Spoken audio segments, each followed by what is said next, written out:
Bienvenidos una vez más a El Comentario, un programa realizado por Agustín Sancho Cubero. Este programa está disponible en YouTube y en las principales plataformas de podcasts. No te olvides de suscribirte, es gratis. A continuación empezamos el programa. La niebla se adhería a los árboles desnudos de Mockingbird Hill como un sudario gris y húmedo que anunciaba la llegada de un invierno crudo en Arkansas. Era diciembre de 1987 y el frío no solo residía en el aire sino también en el corazón de la casa de los Simmons. Ronald Gene Simmons observaba sus dominios desde la ventana con la mirada fija y vacía de quien ha calculado cada paso de una danza macabra. No había adornos navideños ni luces parpadeantes que anunciaran la festividad, pues en aquella casa la alegría se había marchitado mucho tiempo atrás bajo el peso de una autoridad asfixiante y secretos que pudrían la madera del suelo. Ronald era el patriarca, el sargento mayor retirado, el hombre que exigía un control absoluto sobre su descendencia y sobre su esposa, pero el mundo que él había construido con mano de hierro se estaba desmoronando y él no estaba dispuesto a permitir que nadie escapara de los escombros. La casa remolque se asentaba sobre un terreno que él consideraba su fortaleza, un lugar alejado de las miradas curiosas donde las leyes de los hombres parecían suspenderse para dar paso a la ley de Ronald. Él sentía que la sociedad le había fallado y que su familia le había traicionado. Su esposa Rebecca había cometido el pecado imperdonable de querer respirar sin su permiso y sus hijos habían empezado a mirar hacia el exterior buscando una vida lejos de su sombra. Pero lo más oscuro, lo que realmente roía las entrañas de Ronald, era la situación con su hija Sheila y el fruto de una relación prohibida que había marcado el destino de todos ellos. El incesto había sido el secreto a voces, el cáncer que devoraba la moral de la familia, y ahora que Sheila se había casado y trataba de reconstruir su vida lejos de las garras de su padre, el resentimiento de Ronald había crecido hasta convertirse en una bestia insaciable. El martes 22 de diciembre comenzó como cualquier otro día bajo el cielo plomizo. Ronald esperó el momento preciso con la paciencia de un depredador que no tiene prisa porque sabe que la presa no tiene escapatoria. Rebecca, su esposa de tantos años y madre de sus hijos, fue la primera. No hubo gritos ni discusiones acaloradas que alertaran a los vecinos lejanos. Él utilizó un rifle del calibre 22 silenciando para siempre las quejas y los miedos de la mujer que había soportado su tiranía. La muerte llegó de forma rápida y eficiente. Ronald no sentía remordimiento ni dolor, solo la satisfacción mecánica de haber resuelto un problema. Tras asegurarse de que ella ya no respiraba, se dirigió a buscar a su hijo mayor Gene, que estaba en la casa. La ejecución fue igual de sumaria. Padre e hijo no intercambiaron palabras de despedida. El sonido seco del disparo puso fin a la vida del joven y Ronald continuó con su tarea. La casa quedó en un silencio sepulcral, pero aún quedaba mucho por hacer. Ronald cavó en el jardín trasero. La tierra estaba dura por el frío, pero sus brazos, acostumbrados al trabajo y fortalecidos por la determinación, no flaquearon. Abrió una fosa que había sido pensada originalmente como una letrina, pero que ahora serviría para ocultar los cuerpos de aquellos que habían osado desafiar su orden. Arrastró los cuerpos de su esposa y su hijo y los depositó en el agujero, cubriéndolos con tierra y desechos, asegurándose de que nadie los encontrara antes de tiempo. La nieve que amenazaba con caer pronto cubriría la tumba improvisada. Sin embargo, la lista de Ronald era larga y la soledad de la casa era solo temporal. 3 de sus hijas vivían aún bajo su techo. Loretta, de 17 años, Eddie, de 14 y Marianne, de 11. Ellas regresaron de la escuela ajenas al horror que yacía bajo la tierra del patio. Ronald las recibió con la misma máscara de normalidad que llevaba siempre. Una a una las fue estrangulando. No gastó balas en ellas. Usó sus manos y cuerdas, demostrando que su fuerza física era superior a la fragilidad de sus hijas. Las llevó a la bañera y las sumergió, asegurándose de que la vida se escapara por completo antes de depositar sus cuerpos en la misma fosa común que ya albergaba a su madre y hermano. El patriarca cenó solo esa noche, rodeado por el silencio absoluto que tanto anhelaba. Los días siguientes fueron una espera calculada. Ronald sabía que la Navidad traería al resto de la familia a su puerta. Había convocado a todos a una reunión familiar obligatoria, una celebración que en su mente retorcida era en realidad un juicio final. Limpió la casa meticulosamente, borrando cualquier rastro de sangre o lucha. Se sentó en su sillón y esperó. Bebió cerveza y vio la televisión mientras los cadáveres de su familia inmediata se congelaban bajo la tierra del patio trasero. La calma de Ronald era aterradora. No había locura visible en sus ojos sino una racionalidad fría y despiadada. Él creía tener la razón. Él creía que estaba salvando a su familia de un mundo corrupto y al mismo tiempo castigándolos por su deslealtad. El sábado 26 de diciembre los vehículos comenzaron a llegar a Mockingbird Hill subiendo por el camino de tierra. Su hijo Billy llegó con su esposa Renata y su pequeño hijo Trae. Ronald los recibió con una sonrisa que no llegaba a sus ojos. Les ofreció pasar y acomodarse. La estrategia era separar a los hombres de las mujeres y los niños. Llevó a Billy fuera de la casa con alguna excusa trivial, tal vez para mostrarle algo en el granero o en el terreno. Allí, lejos de la vista de los demás, lo asesinó a tiros. Regresó a la casa solo y una por una estranguló a Renata y ahogó al pequeño Trae.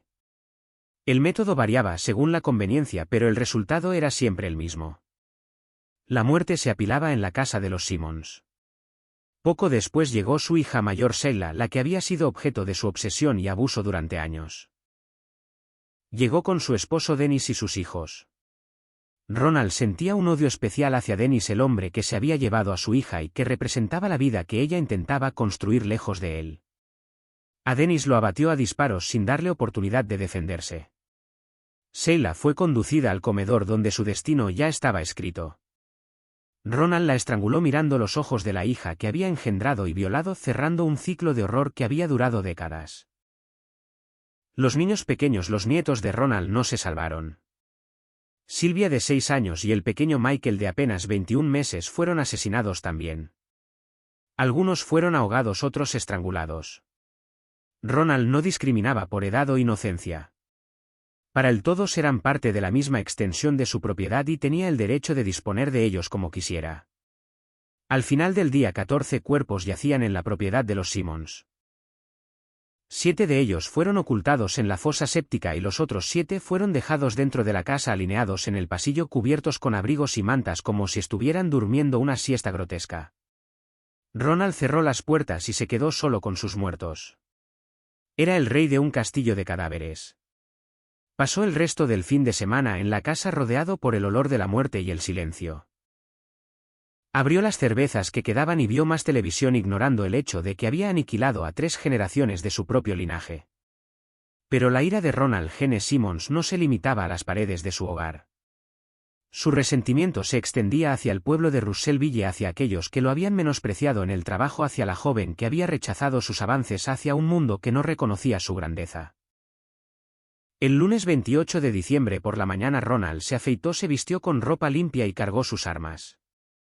Tenía 2 revólveres del calibre 22 y una pistola modificada. Subió a su coche y condujo hacia el pueblo, dejando atrás la casa del horror en Mockingbird Hill. Su primera parada fue en el bufete de abogados donde trabajaba una recepcionista llamada Katy Kendrick.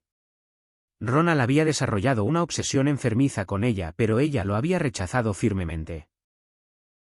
Para Ronald el rechazo era una ofensa capital. Entró en la oficina con paso decidido. La gente lo saludó sin saber que caminaban junto a la muerte. Se acercó al escritorio de Katy y sin mediar palabras sacó el arma y le disparó en la cabeza. La joven murió al instante, cayendo sobre su máquina de escribir. Ronald se giró y salió del edificio con la misma calma con la que había entrado, mientras los gritos de pánico comenzaban a llenar el aire. Condujo entonces hasta una compañía petrolera cercana, la Sinclair Oil, donde había trabajado anteriormente. Allí buscó a su antiguo jefe, un hombre llamado Rusty Taylor. Ronald sentía que Taylor le debía dinero y respeto. Encontró a Taylor y le disparó, hiriéndolo en el pecho. Otro empleado intentó intervenir y también recibió un disparo. Ronald no corría, no huía. Se movía con la precisión de un autómata programado para destruir. Salió de la oficina y se dirigió a su siguiente objetivo. Fue a una tienda de conveniencia donde había trabajado brevemente. Allí disparó a 2 personas más, hiriéndolas. Luego fue a la oficina de la compañía de autobuses Trailbase, donde había tenido otro empleo.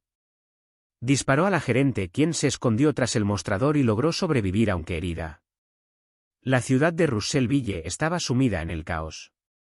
Las sirenas de la policía aullaban en todas direcciones, pero nadie sabía dónde golpearía Ronald después.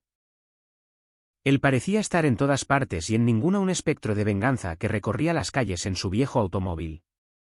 Finalmente Ronald condujo hasta la Bodline Motor Freight Company donde había trabajado como administrativo.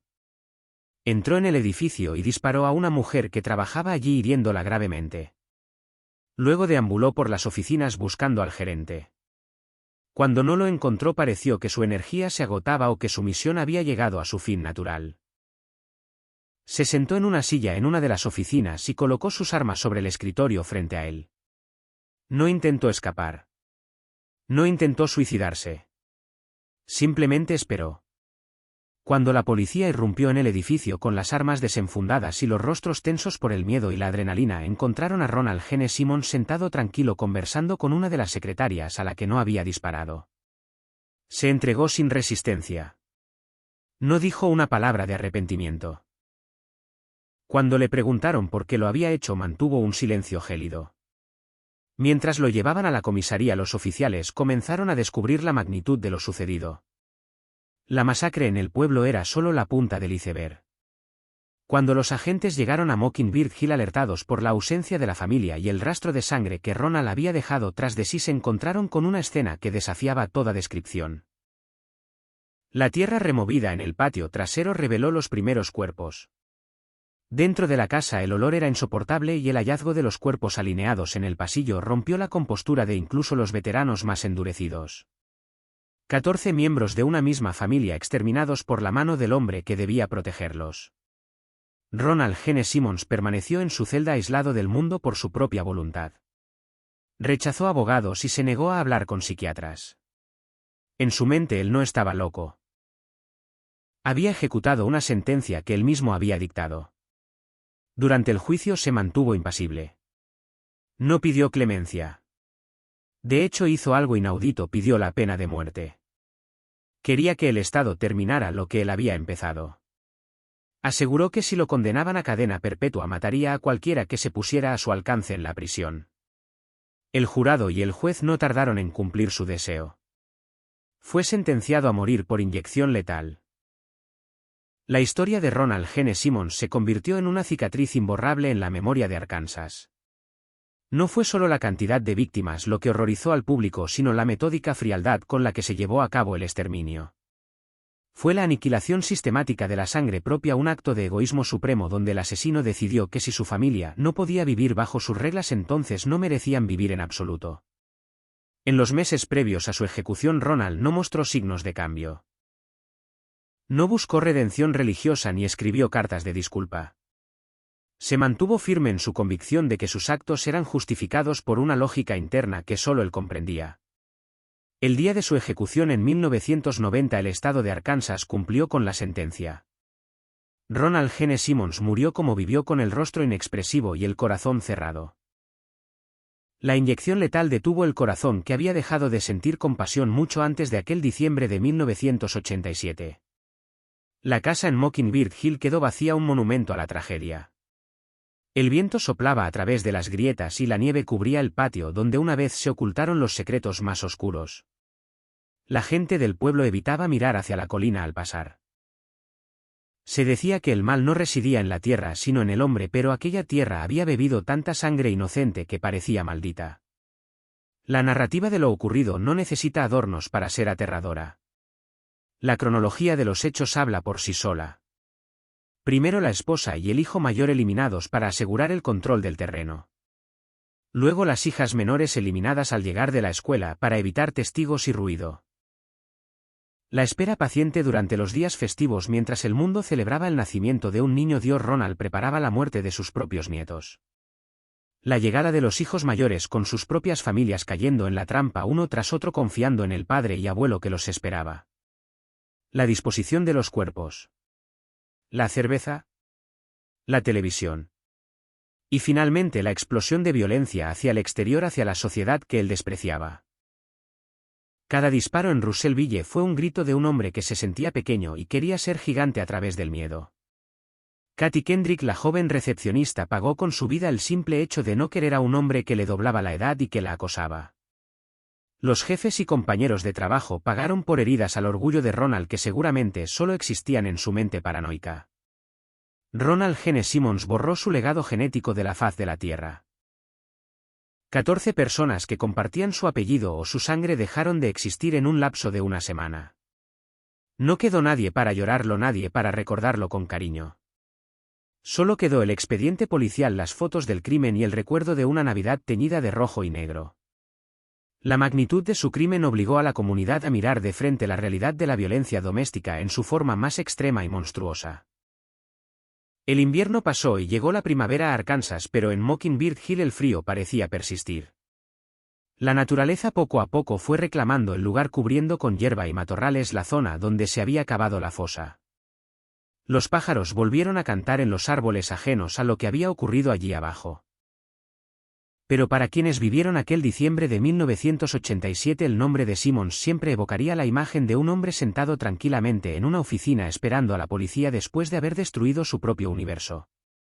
La mente de Ronald era un laberinto de muros altos y puertas cerradas. Nadie pudo nunca entrar realmente allí para entender qué mecanismo se rompió o si simplemente nunca hubo uno que funcionara correctamente. Se habló de su pasado militar, de su rigidez, de su incapacidad para adaptarse a la vida civil. Se habló del incesto con Sheila como el detonante final, el miedo a que se supiera la verdad o la ira por perder el control sobre ella. Pero ninguna explicación parecía suficiente para abarcar la enormidad de asesinar a hijos y nietos con sus propias manos. El relato de sus actos es un recordatorio sombrío de la capacidad humana para la crueldad. No hubo monstruos sobrenaturales en esta historia, solo un hombre con un rifle y una cuerda. Un hombre que desayunaba, tomaba café y veía las noticias. Un hombre que decidió que él era el principio y el fin de su familia. Y cuando el Estado finalmente le quitó la vida, no hubo tormentas ni terremotos. Solo el cese clínico de las funciones vitales de un organismo biológico que había causado tanto dolor. La nieve cayó de nuevo al año siguiente y al siguiente, cubriendo las cicatrices de la tierra. Las familias de las víctimas del pueblo lloraron a sus muertos. La casa fue finalmente quemada y destruida, borrando la estructura física del horror, aunque la memoria persistía. En la historia criminal de los Estados Unidos, el nombre de Ronald Gene Simmons quedó grabado como sinónimo de la aniquilación familiar completa, el familicidio ejecutado con una precisión militar y una ausencia total de empatía. No hubo cartas de despedida en la casa. No hubo notas explicando el porqué. Solo el silencio de los cuerpos y la mirada fija de Ronald en las fotos de su ficha policial. Esa mirada que parecía desafiar al observador a encontrar una pizca de humanidad en su interior. Y el observador, al mirar dentro de esos ojos, solo encontraba un abismo oscuro e insondable donde la luz de la piedad se había extinguido hacía mucho tiempo. Así termina el relato de los días oscuros de diciembre, donde un hombre jugó a ser Dios y demonio en una colina de Arkansas, dejando tras de sí un vacío que nunca podría llenarse. La justicia humana hizo lo que pudo, pero 14 vidas se perdieron para siempre en la locura de un solo hombre. Y el viento sigue soplando en Mockingbird Hill, susurrando entre las hojas los nombres de los que ya no están. Hasta aquí esta edición del programa del comentario, un programa realizado por Agustín Sancho Cubero. Este programa está disponible en YouTube y en las principales plataformas de podcasts. Hasta la próxima edición del programa. Muchas gracias. Dirección y realización Agustín Sancho Cubero.